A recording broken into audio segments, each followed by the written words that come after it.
Good evening, audience. Today we have the Call to Arms, the Gate OL, Westfront.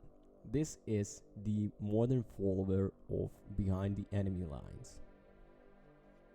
Call to Arms is a recurring story when I review the RTA's games. A lot of them come from my search, like the Company of Heroes 2 replacement. When I found this game, it has the price on it back in December, and Call to Arms was free to play. A few of my Steam friends wanted it, so I downloaded to check it out. How does it compare to Call of Duty 2? Well, I don't know. If you have any crushes or the stomach like me, this is a good choice. This is going to be a review of the free version of Column Point because as always, I don't play games for the solo content. So let's say about the little general information. As the title says, Call of Arms, a real-time strategy game. It is free to multiplayer portion of the game with a single-player campaign and the certain factions and the other DLCs available from $14.99 to $13.99, depending on what you want. I've played 5+ hours of the multiplayer and haven't hit a single thing asking for the money. The biggest key is probably in the faction you want to play to cost money or not. The game is in early access, so factions are limited now, but it will become available and the times go on. So Germany, Russia and the United States are available, of course, and the game is extremely similar to COH2. You spawn infantry and vehicles, and oh my god, the vehicles to do the battle across the map. There are core mechanics involved as well, so you get that extra bit of depth in game. Speaking of the vehicles, there is even all vehicle mode up to 16 players. I checked out that the 2 vs 2 bases had a great time. The other game modes are pretty standard, capturing control points, complete annihilation and more. I feel like the game makes modes may be a bit overreaching on the EA game, but it gives you a sense of the direction for what the devs want for the game. And finally, as you level up, you unlock new units and rewards for various factions. Pretty standard stuff. I love the feel of the RTAs with no base building in modest setting. The snap of fist contact gunfire, the tank shells just shredding concert and steel. It's just a great environment that I easily can reply to. Probably the best thing about the game is the ability to take control of individual unit yourself.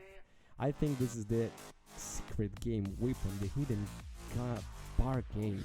Tired of watching a unit AA do stupid things? Click one of your soldiers and get to the work. RTA shamelessly turns into the third-person shooter. Taking command of soldiers and vehicles. Again, RTS quickly turns into the World of Tanks gameplay. You swap in out of the wick of the click button. What a huge way to immerse yourself in the game. I love it. I do want to give a brief shootout on the price. While free doesn't mean good, in this case it's worth your time and you try it. As I mentioned above, I like the RTA's games where you are solely focused on the military aspect. There is no economy management once you get into the game. It's all focused on the fight. There is also a nice level of the detail in the game. From sound effect to the gore, there's just enough in game to keep it interesting. There are a few detractors to Call of the Arms, probably the most readably visible in Clinchy UI. The start button is actually text, not a button. This helps throughout the game. You can find everything with a little effort, so nothing to panic about. I also feel like the balance isn't quite right in game. I have a squad behind the cover. The enemy has squad outside of the cover and might bite the dust. Don't know why, don't know how. Finally, the pathing is the minimum size in the game. I noticed this problem more than vehicles than infantry. My Humvee will back up to go forward, or completely ignore my click is too far away. The more urban and terrain, the worse it is. This is easily reminded by taking control of the unit like I mentioned above, but it can be annoying and costly in appropriate movement. Definitely slapping a thumbs up recommended on this game. If you notice, all the dislikes are already or all common to early access game, so you just don't have any permissions to press the dislike button because it's going to upgrade obviously. I feel like it's a good sign for the game future. There's a bit of drama surrounding the game to play transition and obviously is influencing Steam ratings. It's a lot to pay with the complaints, no actual explanation of what they considered pay to win. The devs have started their position, so I recommend you judge for yourself. Regardless, it's free, so trying out is risk-free.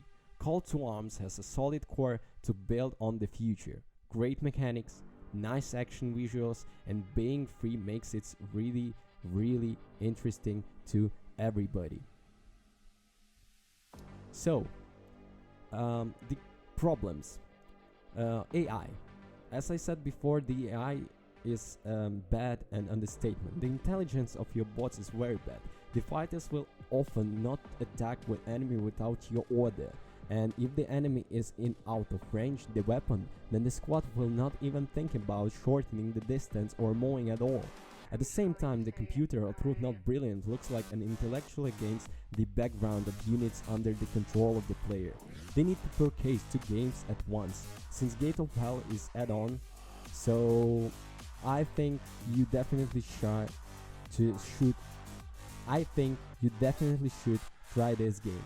Anyway, thank you for watching. Don't you guys forget to comment, rate, and subscribe. Thank you. All the additional information I will leave in the link below. Bye.